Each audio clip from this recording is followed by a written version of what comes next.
ಮಧ್ಯಪ್ರಾಚ್ಯ ಸಂಘರ್ಷದಿಂದಾಗಿ ವಾಣಿಜ್ಯ ಬಳಕೆಯ ಎಲ್ಪಿಜಿ ಕೊರತೆಯ ಬಿಸಿ ಆತಿಥ್ಯ ವಲಯಕ್ಕೂ ತಟ್ಟಿದ್ದು, ಒಂದು ವೇಳೆ ಅಡುಗೆ ಅನಿಲ ಪೂರೈಕೆ ಸಹಜ ಸ್ಥಿತಿಗೆ ಬಾರದೇ ಇದ್ದಲ್ಲಿ ಒಂದೇ ದಿನಗಳಲ್ಲಿ ಹೋಟೆಲ್ ರೆಸ್ಟೋರೆಂಟ್ಗಳನ್ನು ಮುಚ್ಚುವ ಸ್ಥಿತಿ ಕರ್ನಾಟಕ ಮಾತ್ರವಲ್ಲ, ದೇಶದ ಮಹಾನಗರಗಳಾದ ಮುಂಬೈ, ದೆಹಲಿ, ಚೆನ್ನೈ, ಕೋಲ್ಕತ್ತಾ, ಲಕ್ನೋ, ಹೈದರಾಬಾದ್ ಮತ್ತಿತರ ಮಹಾನಗರಗಳ ಹೋಟೆಲ್ಗಳಿಗೂ ತಟ್ಟಿದೆ. ವಾಣಿಜ್ಯ ಬಳಕೆಯ ಅಡುಗೆ ಅನಿಲದ ಪೂರೈಕೆಯಲ್ಲಿ ವಿಳಂಬವಾಗ್ತಾ ಇರುವ ಬಗ್ಗೆ ಹೋಟೆಲ್ ಉದ್ಯಮಿಗಳು ದೂರಿದ್ದಾರೆ. ಎಲ್ಪಿಜಿ ಮಿತ ಬಳಕೆ ಮಾಡಲಾರಂಭಿಸಿದ್ರೂ ಕೂಡ ಹೋಟೆಲ್ ಸಿಬ್ಬಂದಿ ಅಡುಗೆಗೆ ಕಟ್ಟಿಗೆ ಮತ್ತಿತರ ಪರ್ಯಾಯ ಇಂಧನ ಮೂಲಗಳನ್ನು ಬಳಸಿಕೊಳ್ಳೋದಕ್ಕೆ ಮುಂದಾಗಿದ್ದಾರೆ. ಸಮರ್ಪಕ ಗ್ಯಾಸ್ ಸಿಲಿಂಡರ್ ಪೂರೈಕೆಗೆ ಕೇಂದ್ರ ಸರ್ಕಾರದ ಮೇಲೆ ಒತ್ತಡ ಹಾಕ್ತಿದ್ದಾರೆ. ಮಧ್ಯಪ್ರಾಚ್ಯ ಯುದ್ಧದಿಂದಾಗಿ ರಾಜ್ಯದಲ್ಲಿ ಸಿಲಿಂಡರ್ ಕೊರತೆ ಉಂಟಾಗಿದ್ದು, ಹೋಟೆಲ್ ಉದ್ಯಮ ಮತ್ತು ಜನಸಾಮಾನ್ಯರು ತೀವ್ರ ಸಂಕಷ್ಟಕ್ಕೆ ಸಿಲುಕಿದ್ದಾರೆ. ಈ ವಿಷಯ ವಿಧಾನಸಭೆಯಲ್ಲಿ ದೊಡ್ಡ ಗದ್ದಲಕ್ಕೆ ಕಾರಣವಾಗಿದೆ. ವಿಧಾನಸಭೆಯಲ್ಲಿ ಕುಣಿಗಲ್ ಶಾಸಕ ಡಾಕ್ಟರ್ ರಂಗನಾಥ್ ಪ್ರಸ್ತಾಪ ಮಾಡಿದ್ದು, ಸಮಸ್ಯೆ ಬಗೆಹರಿಸಬೇಕು ಅಂತ ಆಗ್ರಹಿಸಿದ್ದಾರೆ. ಶಾಸಕರ ಪ್ರಸ್ತಾಪಕ್ಕೆ ಉತ್ತರಿಸಿದ ಆಹಾರ ಸಚಿವ ಮುನಿಯಪ್ಪ, ಇರಾನ್ ಇಸ್ರೇಲ್ ಯುದ್ಧದಿಂದ ಸಿಲಿಂಡರ್ ಪೂರೈಕೆ ಆಗ್ತಾ ಇಲ್ಲ ಎಂದಿದ್ದಾರೆ. ಈ ವೇಳೆ ಮುನಿಯಪ್ಪ ಮಾತಿಗೆ ರಂಗನಾಥ್ ಅವರು ಪ್ರಶ್ನೆ ಮಾಡಿದ್ದು, 2,000 ಕೊಟ್ಟು ವಾಣಿಜ್ಯ ಸಿಲಿಂಡರ್ ಪಡೆಯೋದು ಹೇಗೆ? ಮೋದಿ ಸರ್ಕಾರ ದುರ್ಬಳಕೆ ಮಾಡಿಕೊಳ್ತಿದೆ ಎಂದಿದ್ದಾರೆ. ಈ ವೇಳೆ ಪ್ರತಿಪಕ್ಷ ಸದಸ್ಯರು ಆಕ್ಷೇಪ ತೆಗೆದಿದ್ದು, ಸುಮ್ಮನೆ ಆರೋಪ ಮಾಡಬೇಡಿ ಎಂದಿದ್ದಾರೆ. ಆಡಳಿತ ಮತ್ತು ವಿಪಕ್ಷಗಳ ನಡುವೆ ದೊಡ್ಡ ಹೈಡ್ರಾಮವೇ ನಡೆದಿದೆ.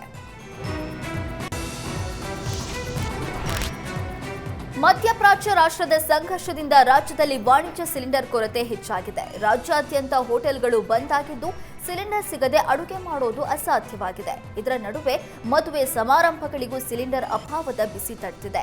ಕಲ್ಯಾಣ ಮಂಟಪಗಳಲ್ಲಿ ಸಿಲಿಂಡರ್ ಸಿಗದೆ ಮದುವೆ ಊಟದ ತಯಾರಿ ಕೂಡ ಕಷ್ಟ ಆಗ್ತಾ ಇದೆ. ಮದುವೆ ಸುಗ್ಗಿ ಅಂತ ಕರೆಸಿಕೊಳ್ಳುವ ಮಾರ್ಚ್, ಏಪ್ರಿಲ್ನಲ್ಲಿ ಫಿಕ್ಸ್ ಆಗಿದ್ದ ಮದುವೆಗಳು ಈಗ ಕ್ಯಾನ್ಸಲ್ ಆಗ್ತಾ ಇದೆ. ಸಿಲಿಂಡರ್ ಪೂರೈಕೆಯ ಸ್ಥಗಿತದಿಂದ ಕೆಲ ಮದುವೆಗಳು ಮುಂದೂಡಿಕೆಯಾಗ್ತಿವೆ.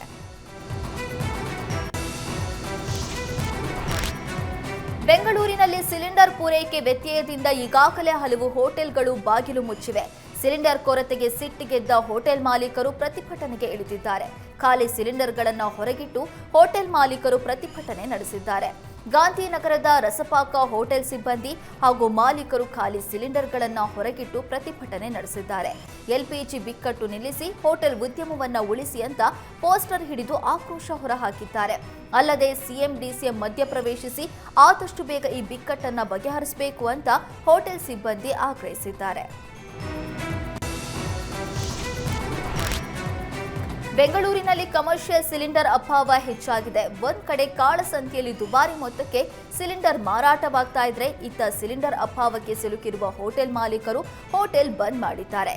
ಮೆಜೆಸ್ಟಿಕ್ನಲ್ಲಿ ಪ್ರತಿಷ್ಠಿತ ಕದಂಬ ಶ್ರೀ ಕೃಷ್ಣ ವೈಭವ್ ಹೋಟೆಲ್ ಕಾರ್ಯವನ್ನ ನಿಲ್ಲಿಸಿವೆ. ಇದರಿಂದ ರಾಜ್ಯದ ಬೇರೆ ಬೇರೆ ಕಡೆಯಿಂದ ಮೆಜೆಸ್ಟಿಕ್ಗೆ ಬಂದಿಳಿದ ಪ್ರಯಾಣಿಕರು ಊಟಕ್ಕಾಗಿ ಪರದಾಡುವ ಸ್ಥಿತಿ ನಿರ್ಮಾಣವಾಗಿದೆ. ಬೆಂಗಳೂರಿನ ಪ್ರತಿಷ್ಠಿತ ವಿದ್ಯಾರ್ಥಿ ಭವನ್ ಹೋಟೆಲ್ಗೂ ಯುದ್ಧದ ಬಿಸಿ ತಟ್ಟಿದೆ. ಎಲ್ಪಿಜಿ ಸಿಲಿಂಡರ್ ಕೊರತೆ ಹಿನ್ನೆಲೆ ವಿದ್ಯಾರ್ಥಿ ಭವನದ ಗ್ರಾಹಕರ ಸೀಟ್ 40ಕ್ಕೆ ಕಡಿತಗೊಳಿಸಲಾಗಿದೆ. ಇಂದು ಬೆಳಗ್ಗೆಯಿಂದ 4 ಹೆಂಚಿನ ಬದಲಾಗಿ ಒಂದೇ ಹೆಂಚಿನಲ್ಲಿ ದೋಸೆ ತಯಾರಿಸಲಾಗ್ತಾ ಇದೆ. ಇಂದು ಸಿಲಿಂಡರ್ ಸಿಗದಿದ್ರೆ ಹೋಟೆಲ್ ವಿದ್ಯಾರ್ಥಿ ಭವನ್ ಸಂಪೂರ್ಣ ಬಂದ್ ಆಗುವ ಸ್ಥಿತಿ ಎದುರಾಗಿದೆ.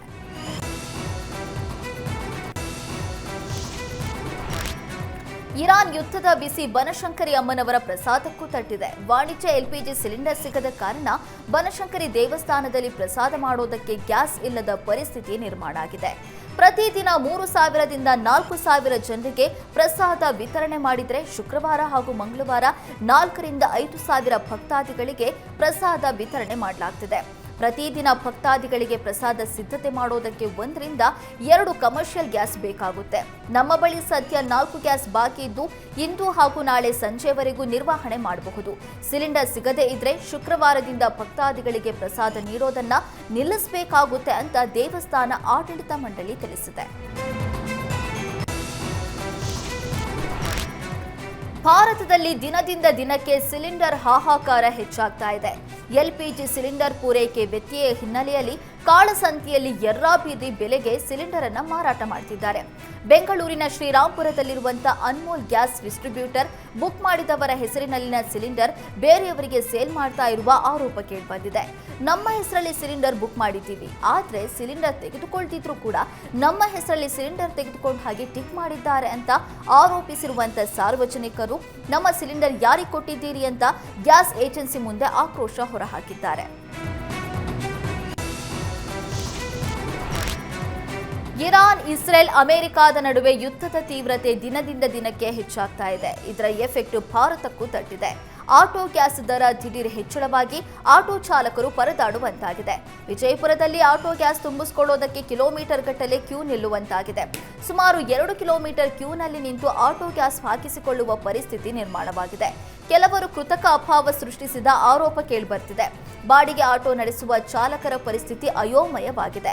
ಆಟೋ ಓಡಿಸಿಕೊಂಡು ಜೀವನ ಮಾಡುವ ಆಟೋ ಚಾಲಕರ ಜೀವನ ಹೇಗ್ ಮಾಡೋದು ಅಂತ ಆಕ್ರೋಶ ವ್ಯಕ್ತಪಡಿಸುತ್ತಿದ್ದಾರೆ.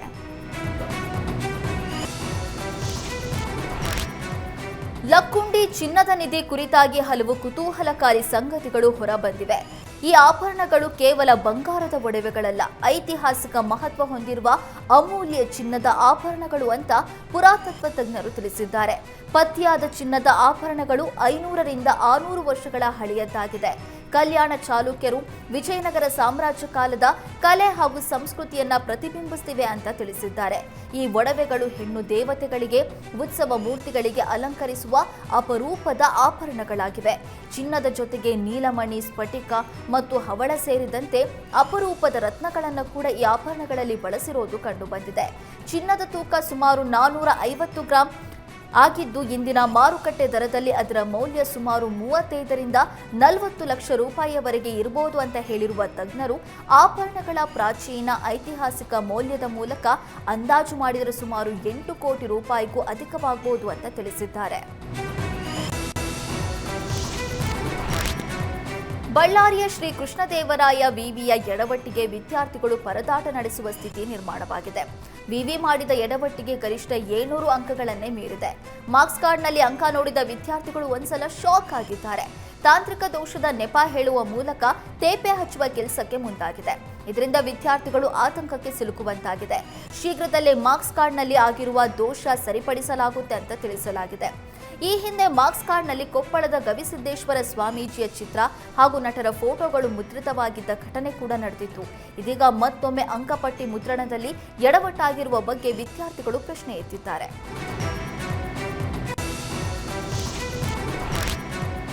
ಜೊಲ್ಲೆ ಗ್ರೂಪ್ ಹಾಗೂ ಹಾಲಸಿದ್ದನಾಥ ಸಕ್ಕರೆ ಕಾರ್ಖಾನೆ ಮತ್ತು ಬೀರೇಶ್ವರ ಕೋಆಪರೇಟಿವ್ ಸೊಸೈಟಿ ವತಿಯಿಂದ ಬೆಳಗಾವಿ ಜಿಲ್ಲೆಯ ನಿಪ್ಪಾಣಿ ತಾಲೂಕಿನ ಬೇನಾಡಿ ಗ್ರಾಮದ ಹೊರವಲಯದಲ್ಲಿ ಭವ್ಯ ಎತ್ತಿನಗಾಡಿ ಶರ್ಯತ್ತು ಬೇನಾಡಿ ಮೈದಾನದಲ್ಲಿ ಆಯೋಜಿಸಲಾಗಿತ್ತು. ಎತ್ತಿನಗಾಡಿಯ ಶರ್ಯತ್ತಿಗೆ ಕನೇರಿ ಮಠದ ಶ್ರೀಗಳಾದ ಶ್ರೀ ಪಾಪು ಜಗದ್ಗುರು ಶ್ರೀ ಅದೃಶ್ಯ ಕಾಡಸಿದ್ದೇಶ್ವರ ಮಹಾಸ್ವಾಮಿಗಳು ಚಾಲನೆ ನೀಡಿದರು. ಕಾರ್ಯಕ್ರಮದಲ್ಲಿ ಸ್ಥಳೀಯ ಶಾಸಕಿ ಶಶಿಕಲಾ ಜೊಲ್ಲೆ, ಮಾಜಿ ಸಂಸದ ಅಣ್ಣಾ ಸಾಹೇಬ ಜೊಲ್ಲೆ ಸೇರಿದಂತೆ ಹಲವು ಮುಖಂಡರು ಭಾಗಿಯಾಗಿದ್ದರು. ಶರಿಯತ್ತು ನೋಡೋದಕ್ಕೆ 10 ಹಳ್ಳಿಗಳಿಂದ ಸಾವಿರಾರು ಜನ ಭಾಗಿಯಾಗಿದ್ದರು.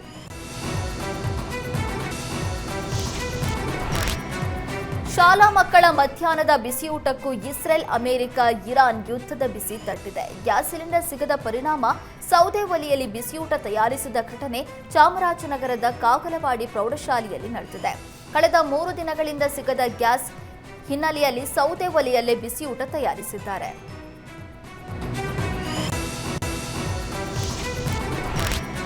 ಇಂದು ಕೇರಳಕ್ಕೆ ಭೇಟಿ ನೀಡಿರುವ ಪ್ರಧಾನಿ ಮೋದಿ ಬರೋಬ್ಬರಿ 10,000 ಕೋಟಿ ಮೌಲ್ಯದ ಹಲವು ಯೋಜನೆಗಳಿಗೆ ಚಾಲನೆ ನೀಡಿದ್ದಾರೆ.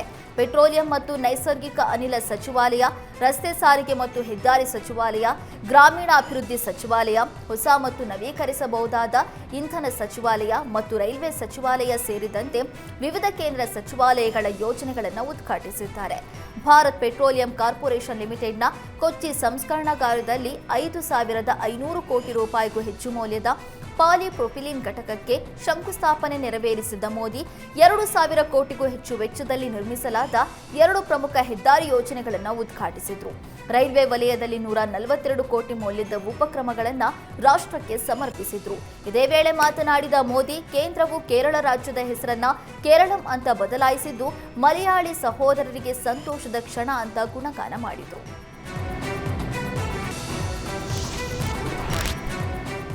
ಮ್ಯೂಲ್ಕ್ ಅಕೌಂಟ್ಗಳ ವಿರುದ್ಧ ಕಾರ್ಯಾಚರಣೆ ವೇಳೆ ಚೀನಾ ಲಿಂಕ್ ಹೊಂದಿದ್ದ ಮಂಗಳೂರಿನ ಸೈಬರ್ ವಂಚಕರಿಬ್ಬರನ್ನ ರಾಜ್ಯ ಸೈಬರ್ ಕಮಾಂಡ್ ಯೂನಿಟ್ ಬಂಧಿಸಿದೆ. ಡಿಜಿಪಿ ಪ್ರಣವ್ ಮೊಹಂತಿ ನೇತೃತ್ವದಲ್ಲಿ ನಡೆದ ಕಾರ್ಯಾಚರಣೆಯಲ್ಲಿ ಮಂಗಳೂರು ಮೂಲದ ಮೊಹಮ್ಮದ್ ಅನೀಸ್ ಮತ್ತು ಸಲೀತ್ ಅಹಮದ್ರನ್ನ ಬಂಧಿಸಲಾಗಿದೆ.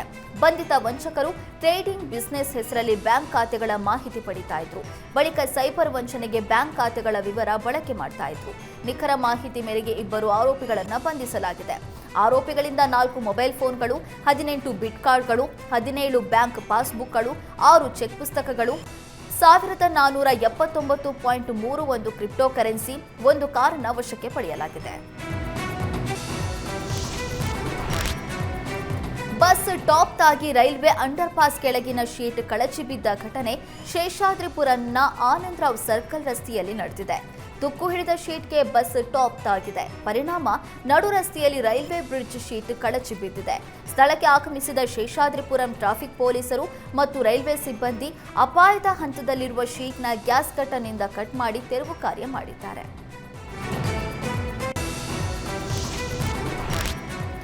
ಒಳ ಮೀಸಲಾತಿಗೆ ಆಗ್ರಹಿಸಿದ ರಾಯಚೂರು ಬಂದ್ ಹಮ್ಮಿಕೊಳ್ಳಲಾಗಿದೆ. ಒಳ ಮೀಸಲಾತಿ ಐಕ್ಯ ಸಮಿತಿ ಕರೆದಿದ್ದ ಬಂದ್ಗೆ ರಾಯಚೂರು ಸಂಪೂರ್ಣ ಸ್ತಬ್ಧಗೊಂಡಿದೆ.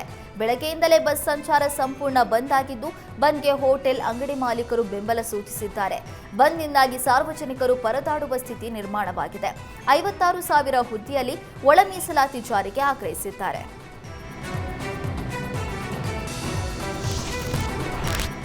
ಆಧುನಿಕ ಯುಗದಲ್ಲೂ ಮೌಢ್ಯವೊಂದು ಸರ್ಕಾರಿ ಯೋಜನೆಯನ್ನೇ ನುಂಗಿ ಹಾಕಿದ ಆಘಾತಕಾರಿ ಘಟನೆ ಗೃಹ ಸಚಿವ ಜಿ ಪರಮೇಶ್ವರ್ ಕ್ಷೇತ್ರದಲ್ಲಿ ನಡೆದಿದೆ. ಕೊರಟಗೆರೆ ತಾಲೂಕಿನ ಅಕ್ಕಿರಾಂಪುರದಲ್ಲಿ ಬಡ ವಿದ್ಯಾರ್ಥಿಗಳಿಗೆ ಅನುಕೂಲವಾಗಲಿ ಅಂತ ಲಕ್ಷಾಂತರ ರೂಪಾಯಿ ವೆಚ್ಚದಲ್ಲಿ ಕಸ್ತೂರಿಬಾ ಬಾಲಕಿಯರ ವಿದ್ಯಾರ್ಥಿ ನಿಲಯ ನಿರ್ಮಿಸಲಾಗಿತ್ತು. ಆದರೆ ಮೌಢ್ಯದ ಭೀತಿಯಿಂದಾಗಿ ಕಳೆದ 8 ವರ್ಷಗಳಿಂದ ಪಾಳು ಬಿದ್ದಿದೆ. ಗ್ರಾಮ ದೇವತೆಗೆ ಅಂಟು ಮುಂಟು ತಟ್ಟುತ್ತೆ ಅನ್ನುವ ಭಯಕ್ಕೆ ಪೋಷಕರು ತಮ್ಮ ಹೆಣ್ಣು ಮಕ್ಕಳನ್ನ ಹಾಸ್ಟೆಲ್ಗೆ ಕಳಿಸೋದಕ್ಕೆ ಹಿಂದೇಟು ಹಾಕ್ತಿದ್ದಾರೆ. ಈ ವಿದ್ಯಾರ್ಥಿ ನಿಲಯದ ಸಮೀಪದಲ್ಲೇ 7 ಮಂದೆಮ್ಮ ದೇವಸ್ಥಾನ ಇದೆ. ದೇವಸ್ಥಾನದ ಆಸುಪಾಸಿನಲ್ಲಿ ಋತುಸ್ರಾವವಾದ ಹೆಣ್ಣು ಮಕ್ಕಳು ಸಂಚರಿಸಿದ್ರೆ ದೇವಸ್ಥಾನದ ಪಾವಿತ್ರ್ಯತೆಗೆ ಧಕ್ಕೆ ಬರುತ್ತೆ ಅನ್ನೋದು ಗ್ರಾಮಸ್ಥರ ಗಾಢ ನಂಬಿಕೆ. ಒಂದು ವೇಳೆ ನಿಯಮ ಮೀರಿ ಸಂಚರಿಸಿದ್ರೆ ದೇವಿ ಮುನಿಸ್ಕೊಳ್ತಾಳೆ ಮತ್ತು ಗ್ರಾಮಕ್ಕೆ ಅನಾಹುತ ಸಂಭವಿಸುತ್ತೆ ಅನ್ನುವ ಭಯದಿಂದಾಗಿ ಇಡೀ ಹಾಸ್ಟೆಲ್ ಈಗ ಭೂತ ಬಂಗಲೆಯಂತಾಗಿದೆ.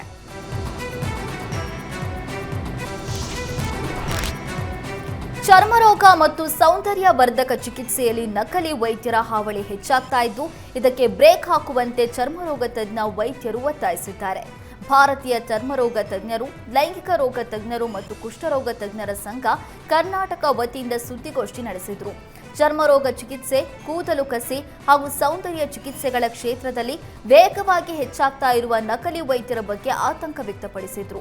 ದಂತ ವೈದ್ಯರು, ಬ್ಯೂಟಿಷಿಯನ್ಗಳು, ಬ್ಯೂಟಿ ಪಾರ್ಲರ್ಗಳು, ತರಬೇತಿ ಇಲ್ಲದ ತಂತ್ರಜ್ಞರು ಹಾಗೂ ಆಧುನಿಕ ವೈದ್ಯಕೀಯ ಪದ್ಧತಿಯಲ್ಲದ ಕೆಲವು ವೈದ್ಯರು ಹೆಚ್ಚಾಗ್ತಿದ್ದಾರೆ. ಇವರು ಸೂಕ್ತ ವೈದ್ಯಕೀಯ ತರಬೇತಿ ಇಲ್ಲದೆ ಕೂದಲು ಕಸಿ, ಲೇಸರ್ ಚಿಕಿತ್ಸೆ ಮಾಡ್ತಾ ಇರೋದು ಹೆಚ್ಚಾಗ್ತಿದೆ. ಈ ಬಗ್ಗೆ ಜನ ಎಚ್ಚೆತ್ತುಕೊಳ್ಬೇಕಿದೆ. ಅನಧಿಕೃತ ಸೌಂದರ್ಯ ಕ್ಲಿನಿಕ್ಗಳ ವಿರುದ್ಧ ಕಟ್ಟುನಿಟ್ಟಿನ ಕ್ರಮ ಕೈಗೊಳ್ಳುವಂತೆ ಮನವಿ ಮಾಡಿದರು. ಯಾವುದೇ ಚರ್ಮರೋಗ ಅಥವಾ ಸೌಂದರ್ಯ ಚಿಕಿತ್ಸೆಗೆ ಮೊದಲು ವೈದ್ಯರ ಅರ್ಹತೆ ಮತ್ತು ಮೆಡಿಕಲ್ ಕೌನ್ಸಿಲ್ ನೋಂದಣಿಯನ್ನ ಪರಿಶೀಲನೆ ಮಾಡುವಂತೆ ಸಾರ್ವಜನಿಕರಿಗೆ ಸಲಹೆ ನೀಡಿದರು. ಈ ಸಂದರ್ಭದಲ್ಲಿ ಕರ್ನಾಟಕದಲ್ಲಿನ ಅರ್ಹ ಚರ್ಮರೋಗ ತಜ್ಞರನ್ನ ಗುರುತಿಸಲು ಒಂದು QR ಕೋಡ್ ಕೂಡ ಬಿಡುಗಡೆ ಮಾಡಲಾಯಿತು. ಸುದ್ದಿಗೋಷ್ಠಿಯಲ್ಲಿ ಸಂಘದ ಅಧ್ಯಕ್ಷೆ doctor Savitha A S, doctor Venkataram Mysuru ಮತ್ತು ಡಾಕ್ಟರ್ BS ಚಂದ್ರಶೇಖರ್ ಹಾಗೂ doctor Jagadish P, doctor Akshay Samagani, ಹಿರಿಯ ಚರ್ಮರೋಗ ತಜ್ಞ ಡಾಕ್ಟರ್ MS ಗಿರೀಶ್ ಭಾಗಿಯಾಗಿದ್ದರು.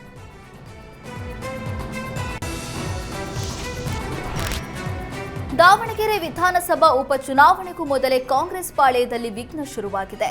ಶಾಮನೂರು ಶಿವಶಂಕರಪ್ಪ ನಿಧನದಿಂದ ತೆರವಾದ ಸ್ಥಾನಕ್ಕೆ ಜಮೀರ್ ಮತ್ತು ಮಲ್ಲಿಕಾರ್ಜುನ ನಡುವೆ ಫೈಟ್ ಶುರುವಾಗಿದೆ. ಶಾಮನೂರು ನಿಧನದ ಬಳಿಕ ಮುಸ್ಲಿಂ ಸಮಾಜ ನಮಗೆ ಟಿಕೆಟ್ ಕೊಡಿ ಅಂತ ಕೇಳ್ತಾ ಇದೆ.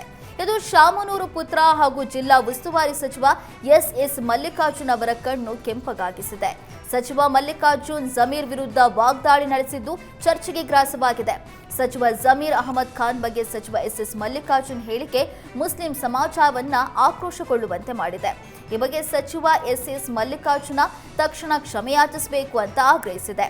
ದಾವಣಗೆರೆ ದಕ್ಷಿಣ ವಿಧಾನಸಭಾ ಕ್ಷೇತ್ರಕ್ಕೆ ಮುಸ್ಲಿಂ ಸಮಾಜಕ್ಕೆ ಟಿಕೆಟ್ ಕೇಳಿದ್ದಕ್ಕೆ ಈ ರೀತಿ ಆಕ್ರೋಶ ಸರಿಯಿಲ್ಲ. ಜಮೀರ್ ಅಹಮದ್ ಖಾನ್ ಬಗ್ಗೆ ಹಗುರವಾಗಿ ಮಾತಾಡೋದು ಸರಿಯಲ್ಲ ಅಂತ ಖಂಡಿಸಿದೆ. ಅಷ್ಟೇ ಅಲ್ಲ, ಇದೇ ವಿಚಾರವಾಗಿ ಮಾತನಾಡಿರುವ ಕಾಂಗ್ರೆಸ್ ಎಂಎಲ್ಸಿ ಜಬ್ಬಾರ್ ಟಿಕೆಟ್ ಬಿಟ್ಟು ಕೊಡುವ ಮಾತೇ ಇಲ್ಲ ಅಂತ ಪುನರುಚ್ಚರಿಸಿದ್ದಾರೆ. ಸಕಲೇಶಪುರದಲ್ಲಿ ಮತ್ತೆ ಅಕ್ರಮ ಮರಳುಗಾರಿಕೆ ಎಗ್ಗಿಲ್ಲದೆ ಸಾಗ್ತಾ ಇದೆ. ಅಕ್ರಮ ಮರಳು ಶೇಖರಣಾ ಅಡ್ಡೆ ಮೇಲೆ ಕಂದಾಯ ಇಲಾಖೆ ಅಧಿಕಾರಿಗಳು ದಾಳಿ ನಡೆಸಿದ್ದಾರೆ. ಆಚಂಗಿ ಗ್ರಾಮದ ಸರ್ವೆ ನಂಬರ್ 58ರಲ್ಲಿ ರಾಶಿ ಮರಳು ಲೋಡ್ ಗಟ್ಟಲೆ ಸಂಗ್ರಹಿಸಿಟ್ಟಿದ್ದ ಅಡ್ಡೆ ಮೇಲೆ ರೆವೆನ್ಯೂ ಇನ್ಸ್ಪೆಕ್ಟರ್ ಭಾನುಪ್ರಕಾಶ್ ನೇತೃತ್ವದಲ್ಲಿ ದಾಳಿ ನಡೆಸಿ ವಶಪಡಿಸಿಕೊಳ್ಳಲಾಗಿದೆ. ಕಮಿಷನರ್ ಕಚೇರಿಯಲ್ಲೇ ಹಿರಿಯ ಪೊಲೀಸ್ ಅಧಿಕಾರಿಯ ಹೆಸರಲ್ಲಿ ನಕಲಿ ಸಹಿ ಮಾಡಿದ ಆರೋಪ ಕೇಳಿಬಂದಿದೆ. ಈ ಘಟನೆ ಸಂಬಂಧ ವಿಧಾನಸೌಧ ಪೊಲೀಸರು ಎಫ್ಡಿಎ ಅಧಿಕಾರಿ ಸುರೇಶ್ ಎಂಬಾತನನ್ನ ಬಂಧನ ಮಾಡಿದ್ದಾರೆ.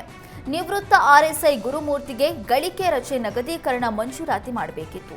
ಹಿಂದೆ 2-3 ಬಂದಾಗಲೂ ಕೂಡ ಕೆಲಸ ಮಾಡದೆ ಹಾಗೆ ಕಳಿಸಿದ್ರು.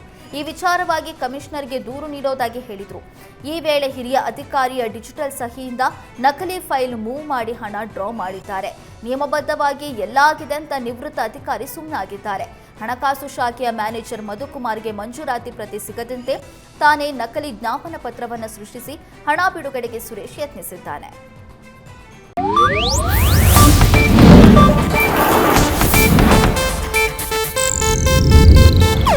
ಇದು ಏಷ್ಯಾನೆಟ್ ನ್ಯೂಸ್ ನೆಟ್ವರ್ಕ್ ಪ್ರಸ್ತುತಿ.